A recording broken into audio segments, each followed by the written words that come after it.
Hello student, in this lecture we have discussed about the DNA. DNA, that is the deoxyribose nucleic acid.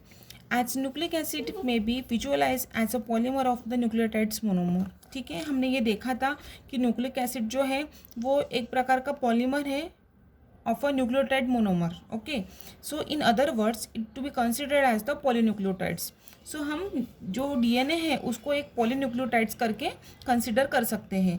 ठीक है, DNA as that is the base deoxyribose phosphate.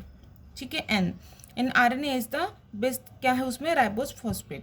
ठीक है, the constituent units are coupled is already stated by means of the 3,5 phosphodiester bond. जो constituent units जो है वो couple है और उसमें 3,5 फॉस्फोडाइस्टर बॉन्ड है. ठीक है, the nature properties in the function of the two nucleic acid that is DNA and RNA depend on the exact order of the purine and pyrimidine basis in the molecule. मतलब उसके nature और उसकी properties जो है किसकी DNA and RNA की, वो किसके ऊपर डिपेंड रहती है कि एग्जैक्ट पोजीशन उसकी प्यूरिन एंड पायरिमिडिन बेसिस की मॉलिक्यूल में क्या है उसके ऊपर डिपेंड रहती है.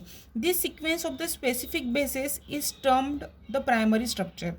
ठीक है, this sequence of the specific basis, ये जो सीक्वेंस है स्पेसिफिक बेसिस का टर्म द प्राइमरी स्ट्रक्चर, उसे क्या बोलेंगे, प्राइमरी स्ट्रक्चर बोलेंगे. The purine and the pyrimidine basis of DNA carrying genetic information. जो प्यूरिन एंड पायरिमिडिन बेसिस रहते हैं DNA के, वो जेनेटिक इंफॉर्मेशन कैरी करते हैं. एंड जो शुगर एंड फॉस्फेट ग्रुप रहते हैं वो स्ट्रक्चरल रोल परफॉर्म करते हैं. ठीक है, interestingly enough the body contain about the 0.5 gram of the DNA.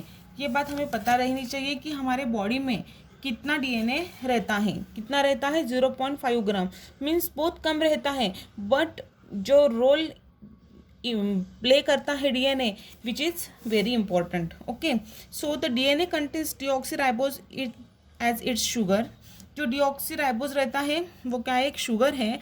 And the bases ATG and R and C, ATG and C ये बेसिस रहते हैं. ठीक है, उसमें RNA contains ribose is sugar. जैसे DNA में क्या रहता है, डीऑक्सीराइबोस शुगर रहता है. ठीक है, वैसे ही और बेसिस कौन से रहते हैं उसमें ATG एंड C रहते हैं. ये बेसिस रहते हैं adenine, thymine, guanine and cytosine. ठीक है, इसका मतलब ये होता है.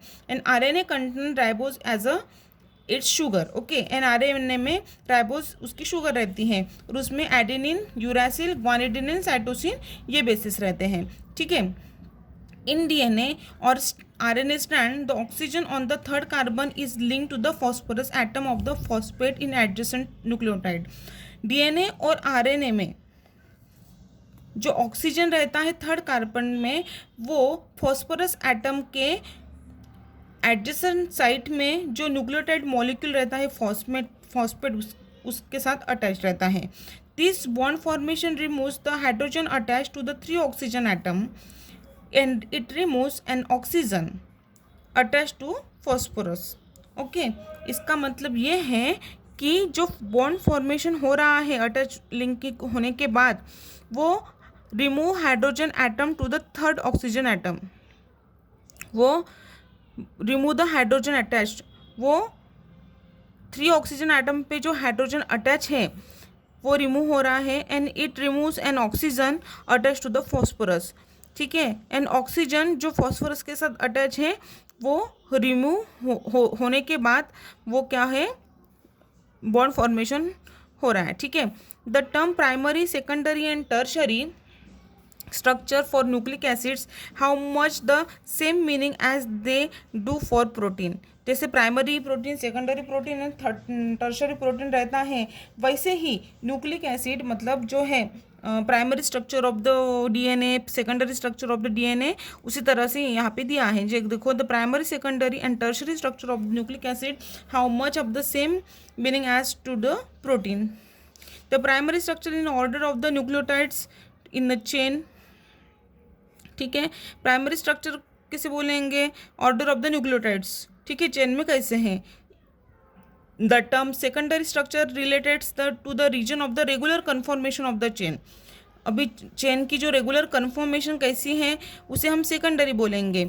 Stabilise by the regular repeating interaction. Example double helix of the DNA. Double helix जो स्ट्रक्चर रहता है डीएनए का, जो ऐसे ऐसे ऐसे ऐसे होता है, जो हमने पढ़ा है, ठीक है। Double helix, Watson and Crick ने वो double helical structure of DNA दिया है, वो हम देखेंगे बाद में, ठीक है, उसे बोलेंगे। And the tertiary structure is all are conformation of the chain. और टर्शरी जो स्ट्रक्चर रहेगा उसके हेल्प से हमें जो ओवरऑल कन्फॉर्मेशन जो है चेन की वो हमें पता चलेगी, ठीक है। देखो यहाँ पे ये फिगर में देख सकते हैं आप, ये प्राइमरी स्ट्रक्चर है जिसमें सिर्फ न्यूक्लियोटाइड्स दिखे हैं। देखो ये सिंपली न्यूक्लियोटाइड ऐसे रहते हैं, एडेनाइन, थायमिन, ग्वानिन एंड साइटोसिन्स। फिर सिंगल स्ट्रैंड स्ट्रक्चर ऐसे फॉर्म होता है, ए टी सी जी सी ए, ठीक है, ऐसे। फिर से क्या आएगा, ए टी सी जी, फिर से क्या आएगा, सी ए टी जी, ऐसे, ठीक है। फिर डबल स्टैंडर्ड हेलिकल स्ट्रक्चर, देखो ये this is the double standard, यहाँ से और यहाँ से आया है, ठीक है। ये डबल स्टैंडर्ड हेलिकल स्ट्रक्चर है। और ये ओवरऑल कन्फॉर्मेशन, ये कन्फॉर्मेशन है ओवरऑल, मतलब पूरा ऐसे चेन, ठीक है। ये क्या है, टर्शरी स्ट्रक्चर है, ठीक है। Now both DNA and protein are composed to the linear sequence of the subunits. Linear sequence है subunits का. The two sequence are collinear, that is the nucleotides and DNA are arranged in order to the amino acid protein they are specified. DNA sequence and coded specification of the protein structure and specific codation यहाँ पे दिया रहता है, उसी सिर्फ कोडेशन के साथ क्या रहेगा, उसका प्रोटीन का, अमाइनो एसिड्स का क्या रहेगा, न्यूक्लियोटाइड्स का अरेंजमेंट रहेगा। मतलब ये जो सीक्वेंस है वो ही रहेगा, फिर से वो रिपीट होगा, ठीक है, कोई भी किसी में बीच में नहीं आएगा। Then inter nucleosides linkage. Inter nucleosides linkage में क्या है, देखो, the backbone of DNA. Inter nucleosides जो है ये है, ठीक है, ये इंटर न्यूक्लियोसाइड्स ये है डीएनए कंटेनिंग 6 न्यूक्लियोसाइड। ये 6 न्यूक्लियोटाइड ऐसे रहेंगे, थायमिन, एडेनिन, साइटोसिन ऐसे, ठीक है। देखो थोड़ा फास्ट लेंगे हम। The backbone of DNA which constant throughout the molecule consist of deoxyribose link by the phosphodiester bridge, ठीक है। The 3 hydroxyl of the adjacent sugar moiety of 1 deoxyribose is joint to the 5, मतलब 3 के बाद 5 को attach होंगी, फिर 5 के बाद 3 को अटैच होंगे, फिर 3 के बाद 5 को अटैच होंगी, ठीक है, इस तरह से। In short nucleic acid is referred to an oligonucleosides and the definition is short somewhat arbitrary, but the term oligonucleosides is often used for the polymer containing 50 or fewer nucleosides. Longer is called the polynucleosides. Okay, now the base composition of the DNA, ठीक है, ये हम बाद में देखेंगे। यहाँ पे हमने देखा है introduction of the DNA and the primary, secondary and tertiary structure of the DNA. Thank you.